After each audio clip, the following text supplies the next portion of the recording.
Hello, today we're going to draw witches, or a witch anyway, a cartoon witch, which is the important thing.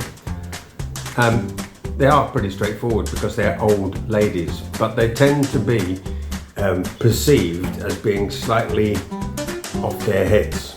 You know, they've got these evil cackles and these evil laughs.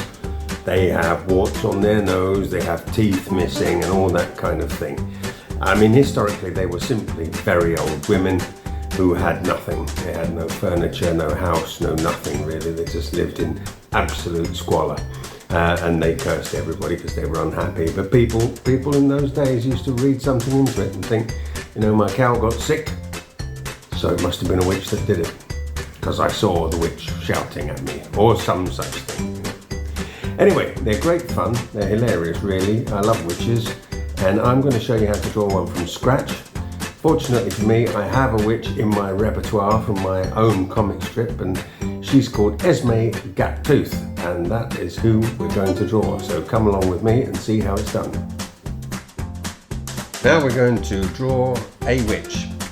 It's not any witch, it's my own witch, but this witch will give you a bit of a steer on how witches are perceived and how they're meant to be drawn. I'm thinking mostly of English witches or British witches if you stretch it just a bit further. And they were historically just very poor old ladies, that's all they were, and they were despised for their poverty, which often happens, and they were also very ignorant.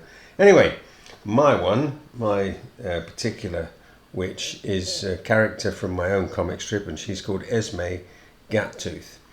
And we'll just start with the underdrawing, which is something I always do, no matter who the character is.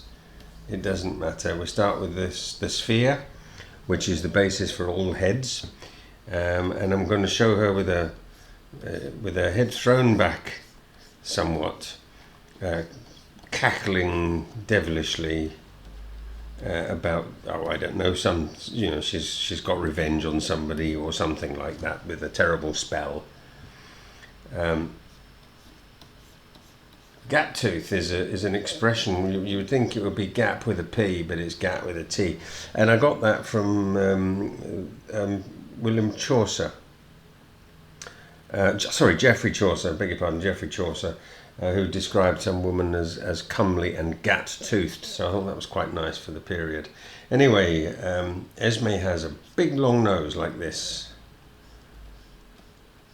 a long thin nose, and she throws her head back. She also has, of course, the obligatory wart on the side of her nose.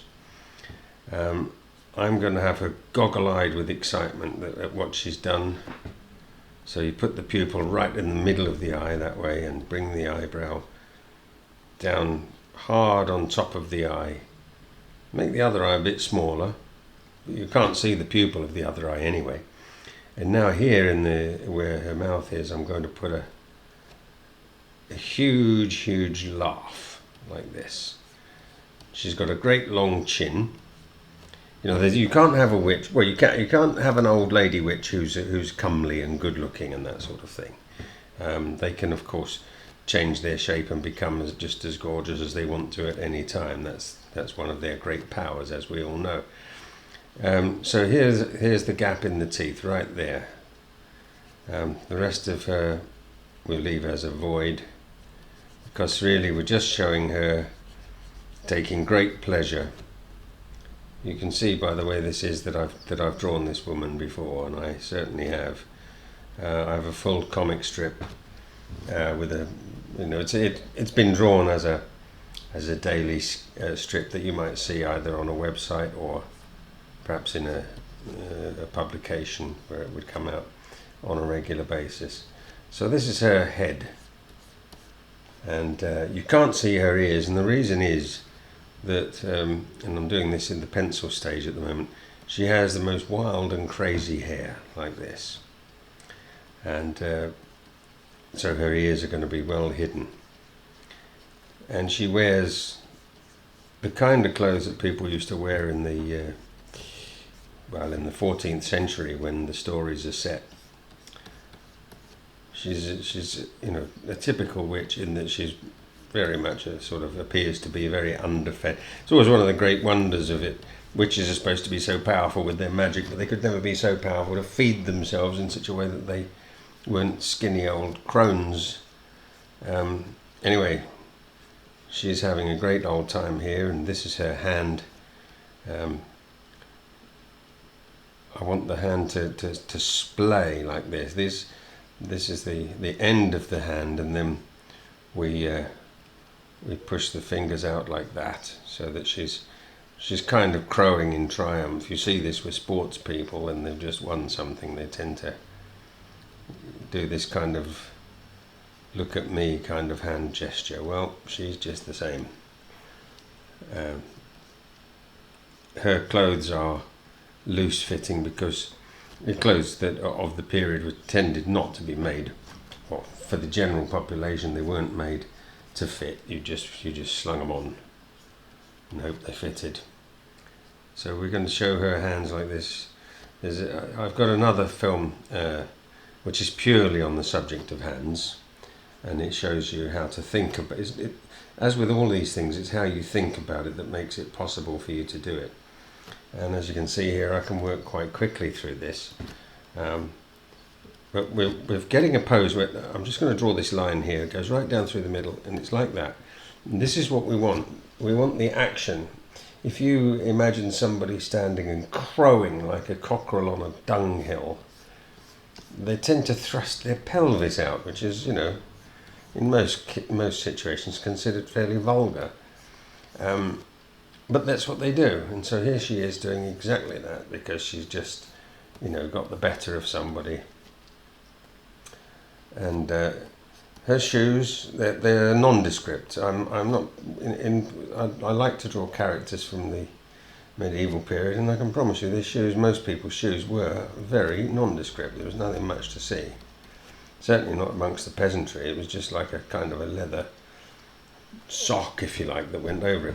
Now, as usual, I've done my normal thing here of drawing the head just a bit too big for the body. So, being in digital format, I can remedy that fairly quickly, because this software, Clip Studio Paint, allows me to put a line around it and then just reduce and say OK, and there you have it. She's a bit better now, but I still want that hair where it is, because that's just fabulous. It's like an absolute mad hair, and I'm going to have it hanging over her shoulder there and then down there, and we'll do the same here where it will come down behind her, but it'll also hang over her shoulder like that. Actually, it doesn't look so great hanging over that shoulder, so correct that immediately. Thank you. So the hair will just be there.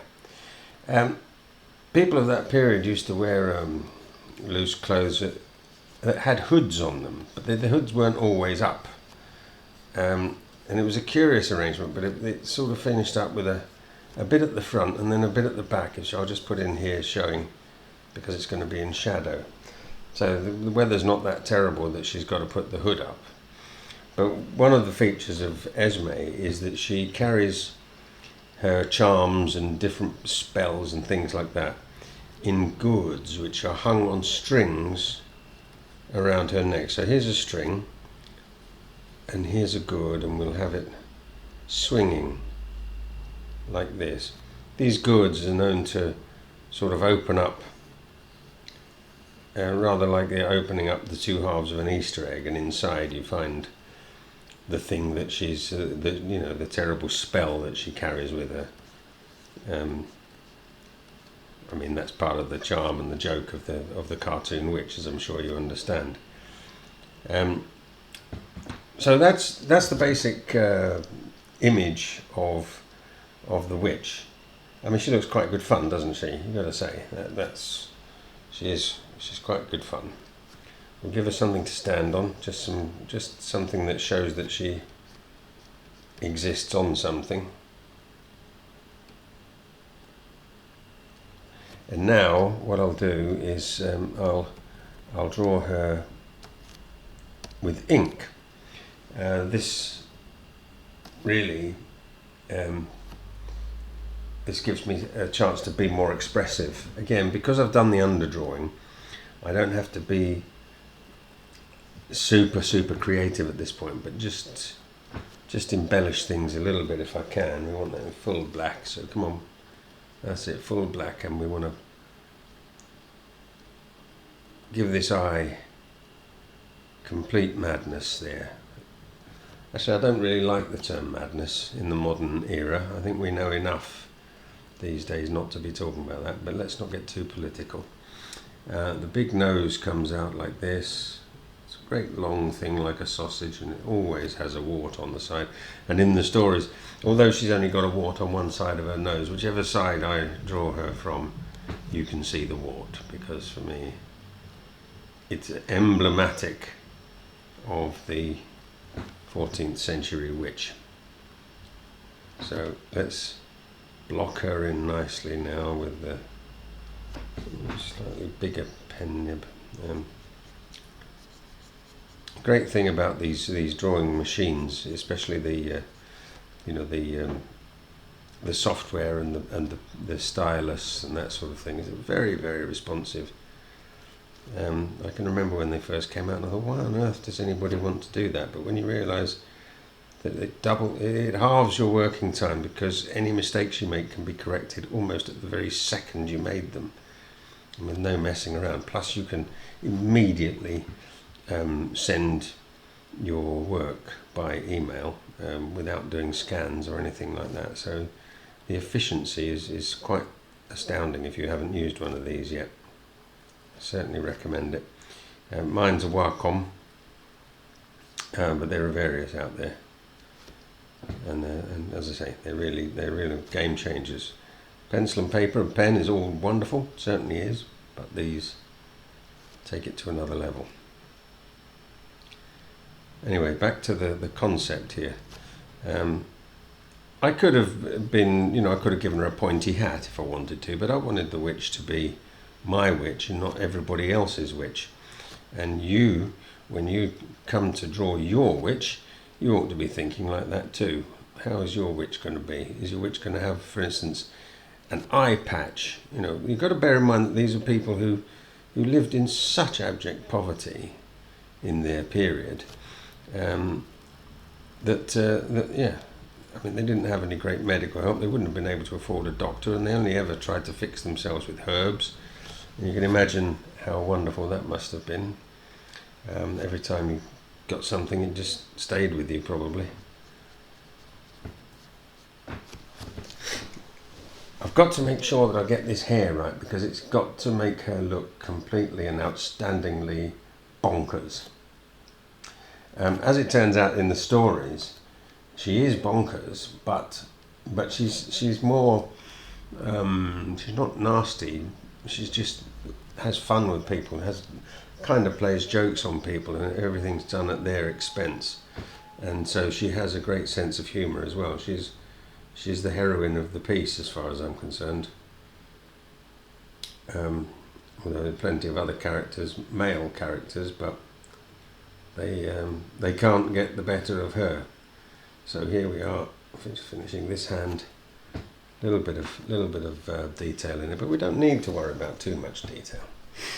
Let's get these gourds in, and because they're the things that are in the front. They're in front of the clothes. So we'll draw them first so that we don't have to draw them over the top of other lines. Yeah, I've already done that here, but it won't matter here on this one, because there you go. There's the string that holds it all together. And because she's laughing, that means she's shaking a fair bit. We'll make these gourds have little movement lines to suggest that they're shaking also.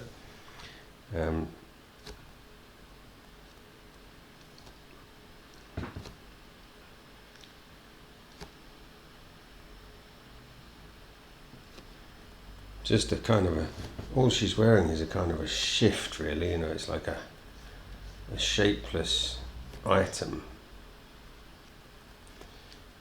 Again, you would think that in the period, people would have thought, oh, these witches, they're all powerful. They have the power of Satan at their fingertips, but they couldn't get themselves a decent clothes or food or a house or anything like that, which kind of reveals it for what it is. They were just persecuted old ladies who, and a lot of the time they were persecuted because they didn't want to go to church as well, not just for their poverty, but they wanted to follow the old ways, in inverted commas, if you see what I mean, in quotation marks, the old ways. That's what they preferred, which is probably why their teeth fell out as well. Because, although the funny thing is, at the period, a lot of the people who were churchgoers, if they got an illness that they couldn't get dealt with by the apothecary, they would go to what they called the wise woman, who was invariably in the woods. Anyway, let's get this hair done. We want it completely frazzled. And it will be much more frazzled than this when I get it done. And you'll see why, and see how it's done as well. If anything starts looking even, immediately change it, because it's meant to be completely uneven. Put it over her like this, bring it down. As I think I said, I'd put a bit over her shoulder, just there, just like that. And now you can see all I've got to do is block it all in. So I'm going to stop talking while I'm blocking this in, so that we can speed it up.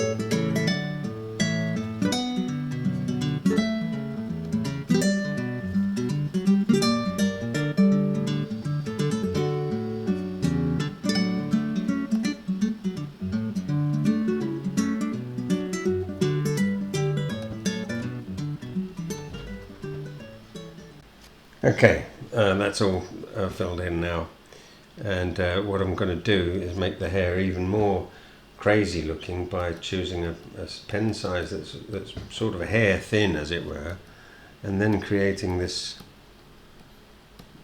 almost like wires, the mad hair coming out of her. The crazier the better. Again, you know, it's a little bit time consuming to do, especially when you have to draw Esme 3 or 4 times in the same cartoon strip, but it pays off. It's worth it. She's such a great character, and it's worth doing it every time, really. Capricious old witch as she was, or is and was in my mind anyway. She only really exists in my world. But you can see, just look at the expression on her face. She's crazy and crackpot, but very capricious, very silly, and also at heart like most of us, really. She's quite nice, really, but she won't stand for being pushed around, and you can't blame her for that. We'll just make those lines just a bit thicker now, so we can get a bit more.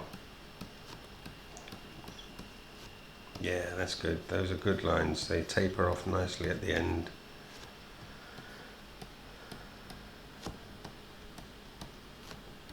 All very good. Okay, here we have Esme Guttooth going crackers. And what I'll do now is I'll put some colour into her, into this picture, and finish it off nicely. I don't go for the idea that witches have green skin or anything like that, so I'll always tend to depict my favourite witch with ordinary European skin colour. Can't see, why would anyone have green skin anyway? It's just, but then I suppose in the world of cartoons you can do what you like, can't you? In the imaginary world, doesn't really matter. You can just do as you please. So we'll do the skin colour first. When colouring, I tend, although sometimes I forget, but I tend to do the sort of colour at the back first, and then put the other colours over the top. And so since her body is inside the clothing, I do the body first, because if I make any mistakes, I'll cover it up when I colour the body. You know, it's just a bit of time-saving sort of common sensiness, if you like, that does it. So here we are. Now she needs some brilliant white eyes, of course, and I'm going to do a little bit more around the eyes. If we take that that colour of her skin and just go for a slightly darker, slightly redder look, I'm going to just touch it around the eyes a bit, because it makes her eyes stand out more. See, now here's an example of the wonders of the digital thing. I've made a mistake, I've done something on her eye, and I can just go over it again. It's no trouble at all. So that I'll leave like that for the moment. Her robe is a kind of a purpley colour, but I like to, as we say in the trade, knock it back just a bit so it's not a bright colour, because it wouldn't be, because she would have had it for years, and if it didn't get if the colour didn't get weakened by washing, and you can make of that what you will for the 14th century, if it didn't get weakened by washing, it did get weakened by whatever sunlight got through to it in the British climate. And of course there would have been, these clothes would have been very, very old. I suppose I could have drawn patches on them and, you know, mends, that kind of thing, but I think that's probably going a bit far. If it was just one drawing and it was never going to be part of a story, I could probably be a lot more detailed. But if you've got a plan that you're going to draw a character like this and put them in a cartoon strip, it means that you're going to have to draw them time and time and time again, and you need to keep that as really quite simple as is humanly possible. You really do need that. Otherwise you could be, well, you just never get the job done. You'd be like the people who work at places like Marvel. It takes them forever to get anything done. Okay, it's part of the job, it's what they have to do, but it takes them forever to do things. Although, having said that, they have different teams in the I'm assuming they still do. Used to have somebody did the pencil work, somebody did the inking, somebody else did the colouring, and that was it. Quite good. So we'll just make these shoes into a kind of a brown leather colour, quite sort of nondescript, no question of style. I haven't gone for the witchy heels, you know, and the loads of laces to do up the thing, because this is a period when those things almost, I mean, even the rich people barely had anything like that, so we'll keep it like this. And her goods are the most improbable colours. They are primary yellow, like this. Most improbable, well, that's the point. Then primary pink, you know, magenta. And then this kind of primary, what do you call it? It's like a cerulean blue. And there you got her. That's the witch. That's how you do it. I could let's go and put a little bit of shading on her. So what we do for the shading, and I'll just quickly show you this, because this is it in digital. You choose the main colour for her clothes, and then you go for a darker version of it, which allows you then to put the colour in where you think the shadow would fall.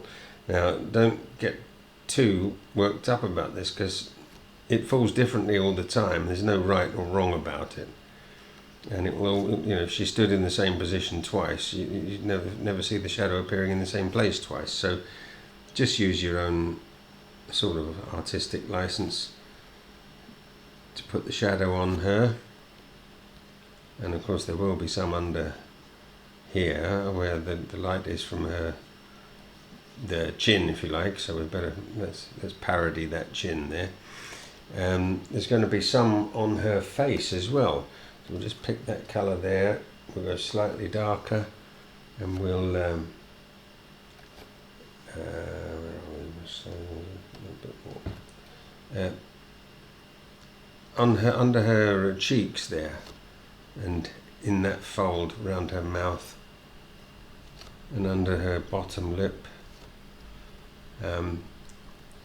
some just under her hairline to show that that hair stands proud from her head. And then on the hands, the hand on the right hand side, a little bit of shadow there. I wouldn't do this in the strip, because it, as usual, you know, there's the whole thing, it just takes an age to do. But I'm showing it to you because if you do a standalone picture, it can really improve it. I'm just now putting light on, sort of a lighter colour if I can, on her nose to give it a bit of a shine, and just on the top of her cheekbone there to give that a bit of a shine. You can't, it's hard to see really, and it doesn't make an awful lot of difference. But there you are, that is the character known as Esme Gattooth, drawn from start to finish. I hope you've enjoyed this, and if you have, if you've got something out of it, please be sure to look at the other films. At the end of this one, I'm going to give you some links to others that you can go to. Please hit the subscribe button and the like button to spread the word around, because I want as many people as possible to talk to about this and to do my demonstrations too. Thanks again for watching. See you next time.